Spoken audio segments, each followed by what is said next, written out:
देखिए, weekend is almost here और weekend पर जाहिर सी बात है कि आप और हम करते हैं बिंज वॉचिंग। ऐसे में आपके पास एक बहुत ही धांसू कंटेंट है, डायल 100। तो चलिए आज मुलाकात करते हैं मनोज वाजपेयी और साक्षी तन्वर से, जो दोनों ही नजर आने वाले हैं इस सीरीज में। और जानिए कि आखिरकार क्यों किसी ने कहा कि मनोज वाजपेयी जो है वो मोर है। जी हाँ, देश का राष्ट्रीय पक्षी। देखिए ना, Z5 पर एक धमाकेदार कंटेंट लेकर आ रहे हैं मिस्टर मनोज वाजपेयी एंड साक्षी तंवर जी। आप दोनों का एबीपी न्यूज में बहुत बहुत स्वागत है। Thank you very much. Manoj sir, मैं आपसे एक यहाँ सवाल तो नहीं, मैं आपको बहुत अच्छी चीज बताना चाहूंगा। हमें जब पता चला कि आपका इंटरव्यू हो रहा है तो हमने कुछ सोशल प्लेटफॉर्म्स पर एक खबर डाली और एक फैन ने बहुत इंटरेस्टिंग चीज लिखी आपके लिए। वो ये थी कि जैसे हमारा राष्ट्रीय पक्षी मोर है, वैसे इंडियन ओटीटी को अगर बाकी देशों में एक ब्रांड एम्बेसडर हो तो मनोज वाजपेयी होना चाहिए। क्या बात है, अरे थैंक यू वेरी मच। मतलब सीधा मोर। मतलब सर, फैंस कुछ भी, मतलब उनकी जो थिंकिंग है काफी क्रिएटिव है, बहुत क्रिएटिव हो जाती है कभी कभी।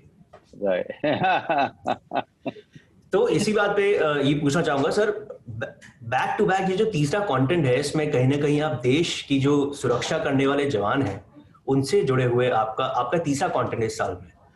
तो वो चीज को आपने बिल्कुल उतार लिया, बिकॉज हम भी अगर कभी पुलिस वाले को देखते हो तो उसके अंदर हमको मनोज वाजपेयी की शक्ल नजर आने लगती है। वेरी गुड, बहुत अच्छी बात है। क्या बात है। तो अभी इसके बाद जो है बहुत समय तक नहीं देखने वाले हो गुरु। ये तो हादसा हो गया कोरोना का कि अचानक से ये सब आसपास में एक ही साल में आ रहा है। नहीं तो ऐसा होना नहीं था। लेकिन और वो भी साइलेंस और डायल 100। साइलेंस में वो एसीपी है और ये तो इमरजेंसी कॉल सेंटर में काम करने वाला मिडिल क्लास का आदमी है। इसकी अपनी बहुत सारी परेशानियां हैं। एक फेल्ड हस्बैंड है, एक फेल्ड फादर है और उस एक रात में एक कॉल आता है जहां पे इसको अपने आप को साबित करना है।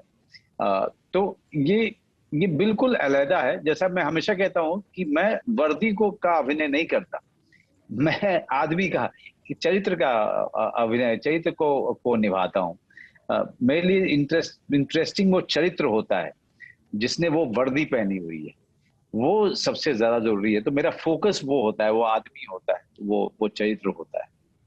साक्षी मैम, ये आपसे जानना बहुत जरूरी है, बिकॉज जब हमने प्रोमो देखा तो मनोज सर के पास एक चैलेंज है और नीना जी के पास उनको डेयर देने के लिए है। बीच में आप हैं जहां पर आपको आपके बच्चे के साथ किडनैप किया जा रहा है। तो अगर कोई नॉर्मल ऑडियंस देखेगी तो सोचेगी इस रोल में कोई कितना कर सकता है। तो was that challenging for you? अरे I really enjoyed playing the victim for a change. बहुत हर चीज मेरे कंट्रोल में और हर चीज को मैं कमांड कर रही हूँ और वो वाला हो गया था। तो I thought it would be nice for a change to play the victim. और उसमें भी जो करना कर पाई वही मेरे लिए एक एक्सरसाइज थी। बिकॉज क्या होता है जब आपकी जब पर्सनैलिटी ऐसी होती है स्ट्रॉन्ग थोड़ी सी और आप कैरेक्टर्स भी वैसे करते हैं तो फिर उसको लूज करना एक एक्सरसाइज या एक चैलेंज होता है। So I was that's what I tried to do. एक इनफैक्ट मनोज सर ने एक चीज सिखाई थी बहुत पहले, स्टेटस प्ले, कि आपकी जो पर्सनैलिटी है वो आपके कैरेक्टर के ऊपर नहीं होनी चाहिए। if your character is supposed to lose then you should just lose with it। तो वो चीज इसमें करने का मौका मिला तो थप्पड़ भी खा लिया और मतलब नीना जी ने खूब धमकाया, मुझे खूब डराया।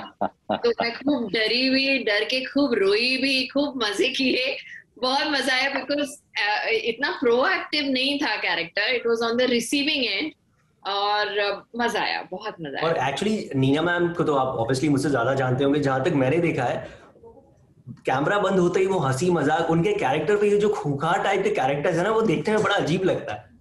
That's in fact one of the USP of this film, apart from of course Manoj sir, but वो बहुत बहुत सहज हैं, बहुत ही मजेदार हैं। एंड मेरे लिए भी, मैंने आज तक उनको सिर्फ स्क्रीन पे देखा था।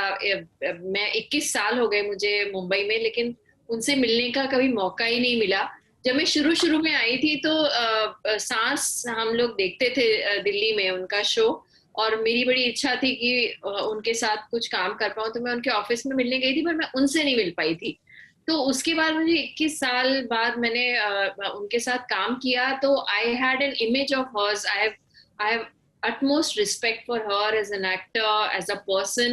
But what I discovered while shooting for Dial 100 was this sweet little happy girl, you know, जो रोल्स कितने भी सीरियस या कैसे भी करती हूँ, लेकिन she is very happy go lucky, very you know fun loving. बीच बीच में हम लोग गाने भी गा लेते थे शॉट के बीच में, और हमने खूब डिस्कस की अपनी लाइफ की जर्नीज जो भी हैं, बहुत मजे आए।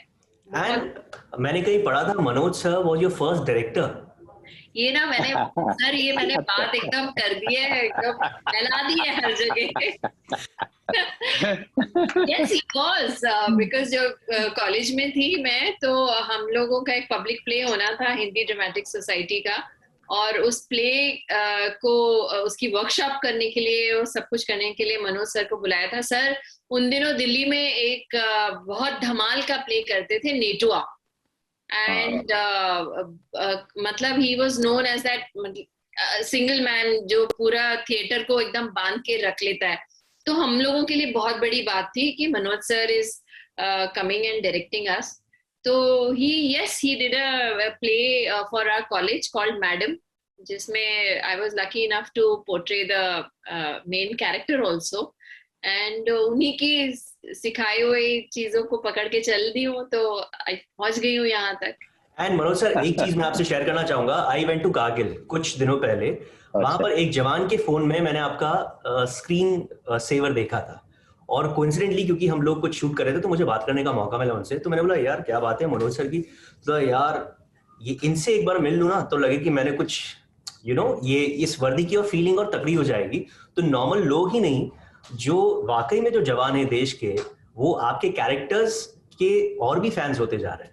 नहीं, ये अपने आप में बहुत बड़ी बात है। मैं इसे भगवान का बहुत बड़ा उपहार मानता हूँ कि सिर्फ कैरेक्टर ओरिएंटेड फिल्में की, कैरेक्टर्स निभाए, किसी तरीके की ग्लैमर की तरफ कभी ध्यान नहीं रहा। मुझे नहीं पता था कि भगवान मुझे यहाँ तक लेके आएगा जहाँ पर लोग इतना प्यार देंगे और उन चरित्र को, जितने चरित्र निभाए, जो परफॉर्मेंसेस की, उसको वो हाथों हाथ देंगे और मुझे इतना बड़ा दर्जा देंगे। अब मैं हमेशा मुझे लगता है कि ये कुछ चमत्कारी है जो मैं यहाँ पे इतने साल से काम कर रहा हूँ, और बहुत सारे अच्छे अच्छे डायरेक्टर्स काम करना चाह रहे हैं और काम दे रहे हैं। तो this is a god's gift, and I very humbly I accept it, and I very humbly say that I'm only feeling grateful every day. And क्योंकि हम इस बारे में बात कर रहे हैं और बायोपिक भी कई आजकल प्रचलन में है, पर्सनली आई थिंक कि मनोज बाजपेयी के ऊपर एक बायोपिक बननी चाहिए, क्योंकि जिस तरीके की आपकी जर्नी रही है एज एन जिस तरीके से आपने शुरू किया और आज जहां पहुंचे, अगर आपसे पूछा जाए आपकी बायोपिक में आपके अलावा आप किसी एक्टर को अपना रोल निभाने के लिए कहें तो वो कौन होगा? यार कोई भी कर ले कोई भी कर ले, लेकिन मैं किसी को ये कभी नहीं कहूंगा कि वो जो है मेरी स्थिति में आए, क्योंकि जीवन इतना सहज और इतना आसान नहीं रहा है। बड़े हार्ट ब्रेक्स हैं, बड़े छोटे हैं, बड़े जख्म हैं, बड़े रिजेक्शंस हैं, बड़े बिट्रेयल्स हैं इसमें, और बड़ी लंबी यात्रा है। एक गांव से, बिहार के बॉर्डर से लेकर के दिल्ली, और दिल्ली से फिर यहाँ, एक लंबी चौड़ी यात्रा है, और बड़े लोग मिले हैं इस यात्रा में। बहुत सुखद और कुछ दुखद और कुछ अभूतपूर्व अनुभव हुए हैं, और वो सारी चीजें जो है वो मनोज वाजपेयी को बनाती हैं। और आशा अगर कभी बने तो, अब मर्जी है लोगों की, अगर वो बनाना चाहते हैं तो बनाए। जाहिर सी बात है कि मैं अपने ऊपर जो फिल्म होगी साक्षी, मैं उसमें कैसे रह सकता हूँ। सॉरी, आप बोल रहे थे समथिंग। मैं ये कह रही थी कि बननी चाहिए इसलिए क्योंकि बहुत इंस्पायरिंग होती हैं सक्सेस स्टोरीज, स्पेशली जो एकदम यहाँ से शुरू होके यहाँ पहुंचती हैं, मैं तो बहुत इंस्पायर होती हूँ। यस। ये जो शूटिंग हुई थी, हमें पता चला है कि मोस्टली इसका जो जितना पार्ट शूट हुआ है वो रात को हुआ है। Yes. रात की कहानी है, तो जाहिर सी बात है कि रात की कहानी रात में ही शूटिंग हो पाएगी। सिर्फ दिन की शूटिंग में मैं था जब अगला दिन सुबह हो जाता है। तो मैं आपको ज्यादा नहीं बताऊंगा कि मतलब उसमें क्या होता है उस दिन में, लेकिन जब तक सुबह होती है तब तक फिल्म खत्म हो जाती है। तो एक तरीके से कहें तो रात की कहानी। साक्षी मैम, अभी जब सवाल पूछा तो साक्षी मैम का रिएक्शन ये था, मतलब मैं बिकॉज मुझे शूटिंग का कॉल टाइम होता था और मुझे आती थी नींद, बिकॉज मैं स्पेशली ये पैंडेमिक में ना वो बिल्कुल ही आदत छूट गई है कि देर तक जगो। I sleep when my daughter स्लीप्स, और वो जल्दी होता है काफी, तो एकदम उलट गया। और पैंडेमिक के 6 महीने के बाद ये पहला प्रोजेक्ट था जो किया, तो मेरी तो जो हालत खराब हुई है, आई मीन थैंक गॉड कि नीना जी वाज देयर, और वो she kept the whole atmosphere alive and you know chatty.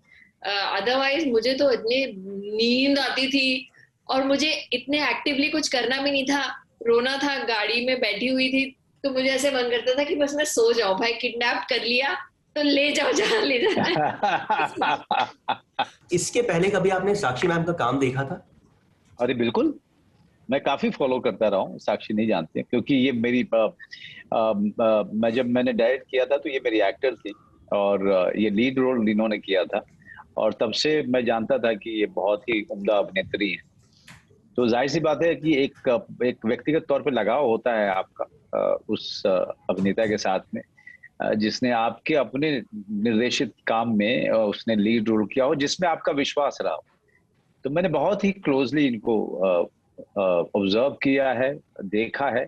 एक चीज apart from her being a fabulous actress, fantastic actress. चलिए, और साक्षी मैम शायद इसीलिए वो एपिक शो वापस आ रहा है जिसमें आपने काम किया था। तो चलिए, थैंक यू सो मच, बहुत अच्छा लगा आप दोनों से बात करके। उम्मीद करते हैं डायल 100 बहुत अच्छी चले, सुपर हिट हो ओटीटी के ऊपर, and wish you all the luck. Thank you.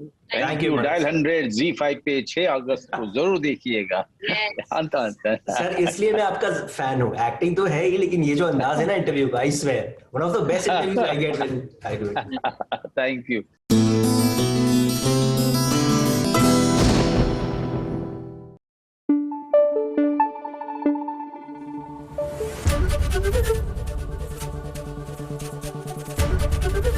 ABP news आपको रखे आगे।